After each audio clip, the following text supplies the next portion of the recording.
আসসালামু আলাইকুম। বিএনপির নেতারা যে কত বড় গাদ্দার, কত বড় ওই যে দালাল, ভারতের দালাল সেটাই স্পষ্ট প্রমাণ হইছে। আর ইউনূস সরকার তো ১৮ মাস ক্ষমতায় ছিল। বহুত মামলা বাংলাদেশে হইছে, রাজনৈতিক মামলা হইছে, খুনের মামলা হইছে, দুর্নীতির মামলা হইছে। আপনারা দেখেন যেই ব্যক্তিরা জিয়া পরিবারকে শারীরিক, মানসিক সব ধরনের অত্যাচার করছে সেই আসামিদের নাম কিন্তু বিএনপির হাইকমান্ডের একটা ব্যক্তিও মুখে আনে নাই। তারা কত বড় গাদ্দার, তারা কত বড় বেঈমান, তারা কত বড় মির্জাফর সেটাই উজ্জ্বল প্রমাণ। এখন ইউনূস সরকার তো ছিল ১.৫ বছর। এই যে প্রধান দুই আসামি অ্যারেস্ট হইল, শেখ মামুন খালেদ, সে ডিজিএফ এর প্রধান, সে ছিল আয়নাগরের মেকার, সে হলো জঙ্গি নাটক মেকার, সে হলো ভারতের রয়ের কমান্ডার, সে হইল খালেদাকে এক কাপড়ে বাড়িতে বের করে দিয়েছে। সেই বার করে দেওয়ার সেটা হলো প্রধান নায়ক হলো এই শেখ মামুন খালেদ। ঠিক আছে? আর যেই ব্যক্তি মাসুদ উদ্দিন চৌধুরী মাধ্যমে তারেক রহমানের মাজা ভাঙছে, মাথা ভাঙছে, হাত ভাঙছে, সেই ব্যক্তির নাম কিন্তু ইউনূস সরকারের আমলে আসে নাই। তাহলে আল্লাহ বুঝেন এই বিএনপির হাইকমান্ড যে কত বড় পাওচাটা ভারতের রয়ের এজেন্ট, সেটাই উজ্জ্বল প্রমাণ। তারা বলে আমাদের আপসীন নেত্রী বক্তব্য বলে, কিন্তু কর্মী তো নাই।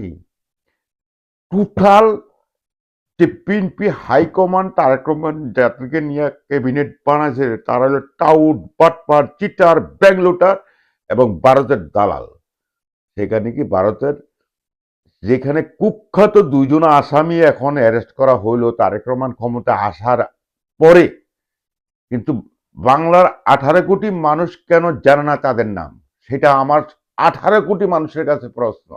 এই কুখ্যাত ডাকাত, যারা কুখ্যাত সন্ত্রাসী, যেই শেখ মামুন খালেদ ছিল একজন কুখ্যাত রয়ের কমান্ডার, যে ছিল মানবতা বিরোধী, সেই জঙ্গি নাটক বানায় বানায় মানুষকে গণহত্যা করছে। যে ব্যক্তি আয়নাঘর বানাইছে তার কাছে কোনো জাত ভেদাভেদ ছিল না। সে রাজনীতিবিদ হোক, আর্মির লোক হোক, পুলিশের লোক হোক, আয়নাঘরে ঢুকাইছে, গুম করছে, খুন করছে। এত বড় একজন কুখ্যাত ডাকাত ডিজিএফ এর প্রধান শেখ খালেদ মামুন খালেদের নামটা কেন এই ইউনূস সরকারের আমলে আসে নাই, মামলা হয় নাই কেন? ঠিক আছে, সেনাপতি ওয়াকারুজ্জামান নিয়ে হয়, উনি আমলিকপন্থী, উনি শেখ হাসিনার আত্মীয়, উনি না এদেরকে ছায়া দিয়েছে, কিন্তু বিএনপি কেন বলে নাই? সেটা আপনার আমি ১৮ কোটি মানুষের কাছে প্রশ্ন। তো এই বিএনপি কি দেশের নিরাপত্তা দিতে পারে? এই বিএনপি কি জাতির নিরাপত্তা দিতে পারে না জিয়া পরিবারের নিরাপত্তা দিতে পারে? তারা রাজনীতি করে কি করে জানেন? এই কুলাঙ্গারের বাচ্চারা রাজনীতি করে শুধু টাকা টাকা, ব্যাংক লুট করবো, চাঁদাবাজি করবো, মানুষের গুম করবো, খুন করবো, এই বলেন তো বিএনপির আদর্শ কি আছে? এই চোর চোর টাকা আদর্শ কি আছে? তারা দেশকে ভালোবাসে, জাতিকে ভালোবাসে, খালেদাকে ভালোবাসে, জিয়াউর রহমান আদর্শকে ভালোবাসে, আর তারেক রহমানকে ভালোবাসে, তারেক রহমানের ফ্যামিলিকে ভালোবাসে, তাদেরকে নিরাপত্তা দিবে মনে হয়? ভাই এদের সব ভুয়া, এদের সব চোর চোরটা বাটফার চিটার হলে বিএনপিতে যত আছে বিশ্বাস করেন, তারা না বাসে দেশকে, না দেশের জনগণকে। তারা লাভবান হয়েছে দেখেন। এই জুলাইয়ের কারণে খালেদা জিয়ার চিকিৎসা হয়েছে, লন্ডনে গিয়া যাইতে পারছে, সে দেশে আসতে পারছে। এই জুলাইয়ের কারণে খালেদার প্রায় ৩০ লক্ষ লোক তা জানা যায়ছে। এই জুলাই যদি না হইতো, এই খালেদার লাশ যাইতো ইয়াতে বগুড়া, কোনো বারজারের নিচে দাফন হইতো, তাই না? হইতো নি, জানাজা দিতে তো ওই যে সাইদির মতন, সাইদি সাহেব, মীর কাসেম আলী সাহেব, এদের জানাজার কোনো সুব্যবস্থা ছিল না। এই জুলাই যদি না হইতো তারেক রহমানকে দেশে আসতে পারতো? এই জুলাই যদি না আসতো তাহলে কি তারেক রহমান প্রাইম মিনিস্টার হইতে পারতো? কিন্তু দুর্ভাগ্য, এই গাদ্দার বিএনপির গাদ্দারদের কারণে আজকে তারা না দিতে পারে জুলাইকে সম্মান, আরে জুলাই না হলে তো তোরা হালার পুত্র হালার নির্বাচন করে তো দেশে এই যে মন্ত্রী মিনিস্টার হইতে পারতি না, তোরা বেকুসু খালার হইতে না, তোকে লক্ষ লক্ষ মামলা ছিল, কিন্তু মাফ হইছ তো নাকি? হ্যাঁ, তোরা যে কত বড় গাদ্দার, নিমক হাওড়া, মির্জাফর এবং ভারতের দালাল, এটাই স্পষ্ট প্রমাণ, তাই না?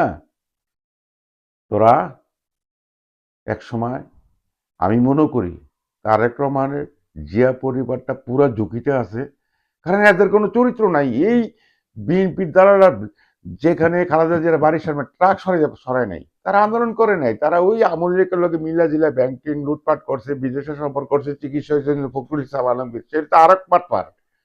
ও তার মাইয়া অস্ট্রেলিয়া আবার কইতো বস্তায় বস্তা টিয়া নিয়ে যেত। আবার হাসিনার তো একবার 50 লাখ টাকা নিয়ে আছে, সিঙ্গাপুর চিকিৎসা হয়েছে। এটার নামই তো বিএনপি। তাদের মুখে আদর্শের কথা আসে না, ইনসাফের কথা আসে না। কোনো কিছু টাইটেল দিয়ে দিব, আমি ইনসাফের কথা কইলে আমি রাষ্ট্রদ্রোহী, আমি আমি জঙ্গি, একটা টাইটেল দিয়ে দিব। আমি যদি দেশের পক্ষে কথা বলি, আমি দেশদ্রোহী। আমি যদি দেশের স্বাধীনতার পক্ষে, ইনসাফের পক্ষে কথা বলি, লুটপাটের বিরুদ্ধে কথা বলি, তাহলে আমি অপরাধী। এই তো বিএনপি, তাই না?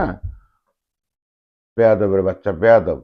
এই এই দুই কুখ্যাত সন্ত্রাসী বাংলাদেশের মাটি ছিল দীর্ঘদিন, অথচ বাংলাদেশের মানুষ জানে না। জিয়ার, তারেক রহমানের মাজা ভাঙ্গার দল খালেদাদের একেবারে বাড়ি থেকে বার করে দিছে, দুই ব্যক্তি আসামি, অথচ এই বিএনপির ভারতীয় দালালরা তাদের নাম কখনই মুখে দাঁড়ায় নাই। এটাই দুর্ভাগ্য আমাদের জাতির জন্য, দেশের জন্য, দলের জন্য। বাংলাদেশ জিন্দাবাদ, ইনকলাব জিন্দাবাদ।